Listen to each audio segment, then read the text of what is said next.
Los presupuestos nombrados hoy son tenidos en cuenta, son valorados. ¿Hay otros presupuestos de los que se parte hoy en día en la actualidad? Esta pregunta en parte ya está respondida en las consideraciones anteriores. Estos presupuestos que he enunciado hoy día no son universalmente compartidos. De hecho, la necesidad de enunciar los presupuestos viene en gran medida de ahí. Si uno está tomando un punto de partida que resulta obvio para cualquiera, no hay demasiada necesidad de explicitarlo, ¿no? Ahora, hay que explicitar aquellos presupuestos que precisamente pueden ser controvertidos.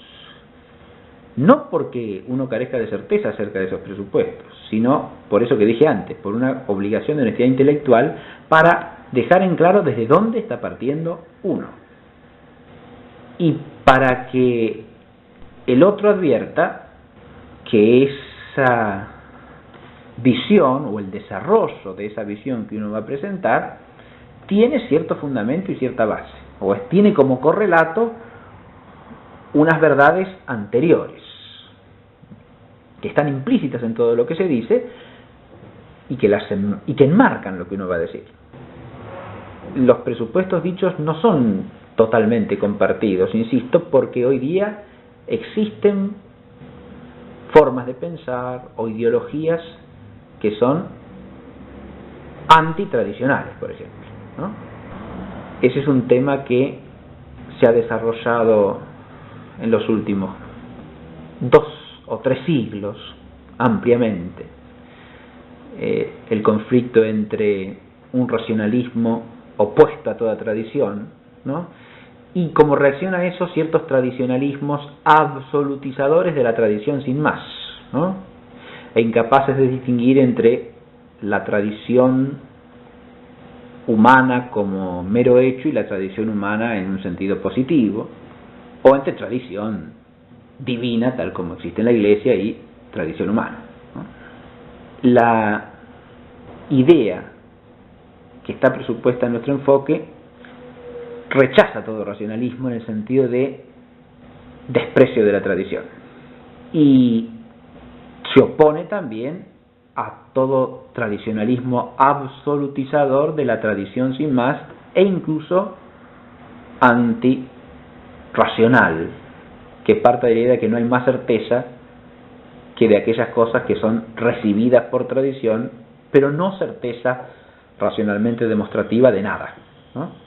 Pero esas visiones, digamos así, tanto la racionalista antitradicional como la visión tradicionalista antirracional, son visiones que existen hoy día y que se oponen al presupuesto que hemos explicitado. Con respecto al otro, como dije, también hay visiones que lo rechazarían y lo rechazan de hecho, ¿no? La idea de una naturaleza humana común es negada de distintas vías.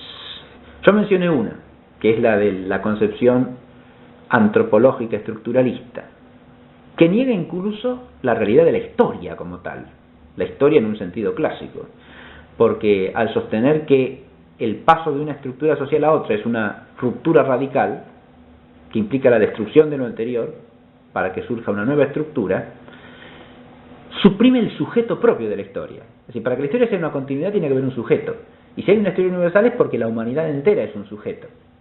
Esa de hecho es una idea más bien de origen bíblico, ¿no? La idea de que hay una única historia que abarca la humanidad entera desde sus orígenes hasta su fin en el tiempo, que todos los procesos incluidos ahí forman parte de un único proceso universal.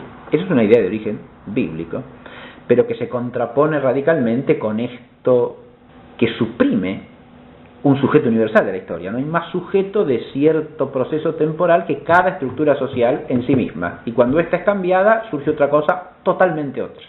Hay una ruptura radical entre una cosa y la otra.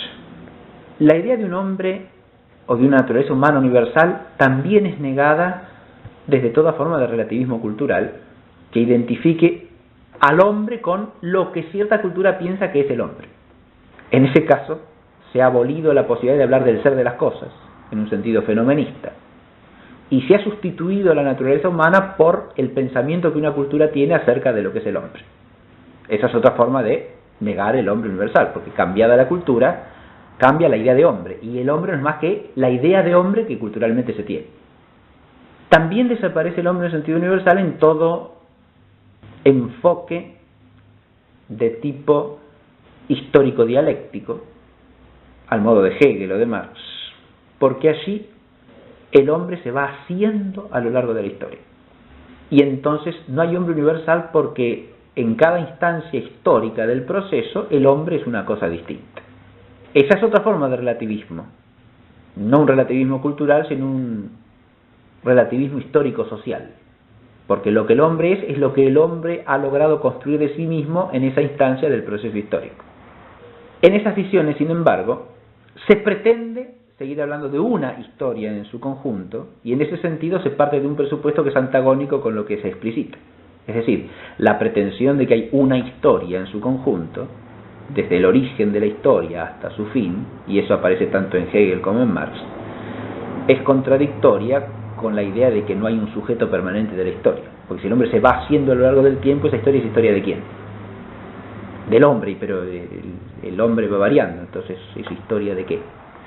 Allí hay una oscuridad en la concepción misma, pero de todas maneras quede sentado que en cualquiera de esas visiones hablar de un hombre en sentido universal resulta problemático, porque se quiebra la unidad de la naturaleza humana o del ser del hombre, ya sea históricamente, ya sea culturalmente, ya sea socialmente.